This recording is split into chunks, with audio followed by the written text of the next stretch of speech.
আজকে বিনোদন দেওয়ার জন্য আমি মুন্না আপনাদের সাথেই আছি। আমি হচ্ছে আবির। নিজের গার্লফ্রেন্ডের বিয়েতে বিরিয়ানি না খেতে পেয়ে সর্বপ্রথম আগে মজাটা চুরি করে নিচ্ছি। আর আমি হচ্ছে শাকিল। নিজের গার্লফ্রেন্ডের বিয়েতে মজা না খেতে পেরে আমি এখানে খেতে এসেছি। আর আমি হচ্ছে চামিদুল। আমি শুধু ফাঁকতালে এখানে মারতে এসেছি। আর আমি হচ্ছে মুন্না, যে আপনাদের বিনোদন দিতে এসেছি। তো কথা না বাড়িয়ে চলুন ভিডিওর মধ্যে যাওয়া যাক।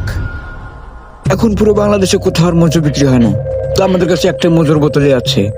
এটা আমাদেরকে খুব সাবধানে খেতে হবে, নষ্ট করা যাবে না। তো সর্বপ্রথম আমি একটু খেয়ে দেখি।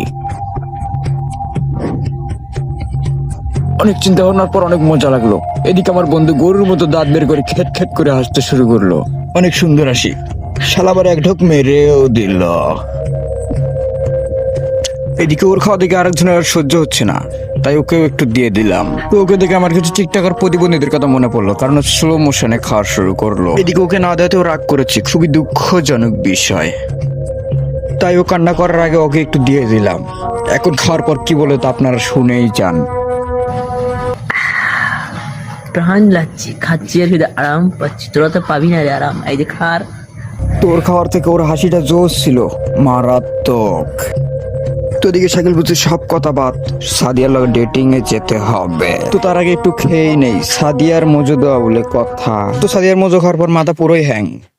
মজো খাও দাও, মস্তি করো। তো আমরা তো সেটাই করছি, মানে মস্তি। তো এদিকে আমার বন্ধু সাদিয়া শাখা খেয়ে 2 লিটার মজো খেয়ে একবারই টপ। মজো খায় মাথা মুতে হয়ে গেল নষ্ট। এর নিকে সব বাল দিলাম চাইছে। এদিকে তার বুকে কিন্তু অনেক কষ্ট, তার মাথাও কিন্তু নষ্ট। আমি কিন্তু কথা বলে দিচ্ছি একবারে স্পষ্ট। দেখা হবে পরের ভিডিওতে।